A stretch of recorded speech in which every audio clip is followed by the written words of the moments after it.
Alright guys, what is up? And this game's coming in partly late because I had to go turn on my PVR to grab this game, but I actually, we ran into a lobby against someone who I'm actually subscribed to. He's a fairly big commentator. He has 35,000 subs, I believe, and his name is Boblawblaw, and he's pretty big for the tutorials, and he's a pretty big beast in the Call of Duty community. And me and I'm not sure if we're in a full party. I believe we're in a party of 4. Yeah, I think we're in a party of 4. We ran into a party of him and 2 other guys on his friends list, and I must say he actually is a pretty decent player, and I do respect the guy. But we're just going toe to toe, us 4 against his like team of 3. But I don't know. I thought it was a cool gameplay to put up, just something different, different than the average, just me destroying a team or something like that. Not trying to sound cocky, but most of the gameplays that people post are, they're good games. So this game was decent, but I just thought it was something different. You guys wouldn't mind it. But something that I find interesting, or that I've been thinking of lately, is the dashboard. And the dashboard is on the PlayStation as well. It's all you have to do is sign out of the PlayStation network in the middle of a game. And you guys know what dashboarding a game is. It's where you leave the game partway through, not just by leaving the game, but by going to the dashboard of the Xbox 360, or going to or just signing out of the PlayStation network in the middle of a game or something like that, or before you're gonna lose.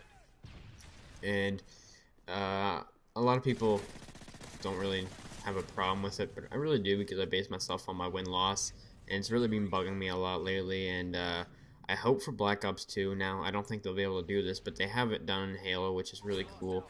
But they need to take the dashboard system out, so the game needs to record the stats as they are. So, say your team's losing at the last minute, you dashboard a game, and it doesn't count as anything. Your kills and deaths don't count, your win and loss doesn't count.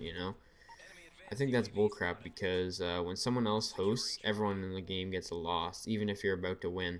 So only the host doesn't record it for like anything, which I think is some pretty retired stuff. Because I was in a game the other day, I believe it was on Underground, and I went about 30, I think I went like 30 kills and like 41 deaths. Probably the worst game I've actually ever had. Well, not really the worst. I was playing the objective like crazy. We're going against this party of 6, and we were in a party of 6, and man, it was a really close game. I was running my support class, my tryhard tac insert class, and it was just complete beastifying between both teams. And at the last second, at 197 in the domination game, the host dashboard, and it gave me a loss for that, and it's kind of bullcrap. And you guys can see right here, my friend Dempsey, who by the way is a beast. He drops a MOAB on Boblawblaw and on his squad, which is kind of impressive. I'm not trying to take a shot at Bob or anything like that. He's a pretty good player, clearly. But that's why I'm saying, you guys can see he left the game, didn't dashboard, he just left the game normally. And that's why I have respect for someone like that, who just leaves the game, not dashboarding. Now, that's what I want to kind of cover for this commentary. I don't know, I just think it's kind of bullcrap. What do you guys think about it? You always see people dashboarding when you're doing good. It's always, it can never be when you're doing bad. It's always when you're like doing good. It's because the other team gets fed up with you and they dashboard, which is kind of silly if you ask me. But I like to give a shout out to Dempsey. I don't know if he even watches my videos, but he actually we ran into 2 different YouTubers, or 3 different YouTubers in 3 different days, or in 2 different days, sorry. Yesterday we ran into Bob, and we actually dropped a MOAB on him. And at the end of the game, I actually sent him a message just saying good game, and I respect you, and I'm a sub, and that's all I said to him. He didn't reply back, clearly. Well, obviously he's a big YouTube commentator. They don't have time for small people, right?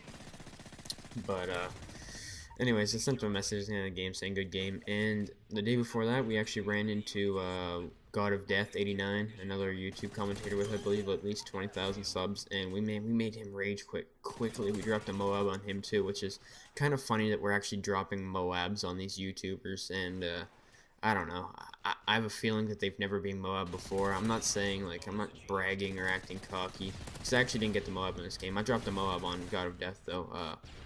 I'm not saying anything. I'm not taking anything away from the guys. They're really good players, but sometimes you get lucky and you get on a little bit of a streak. That's all I'm saying here.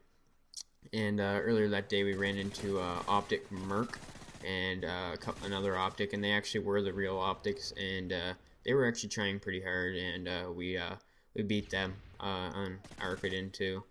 But I just thought it was kind of cool that we actually faced 3 different YouTubers. What's the odds that I got into a lobby with 3 different YouTubers?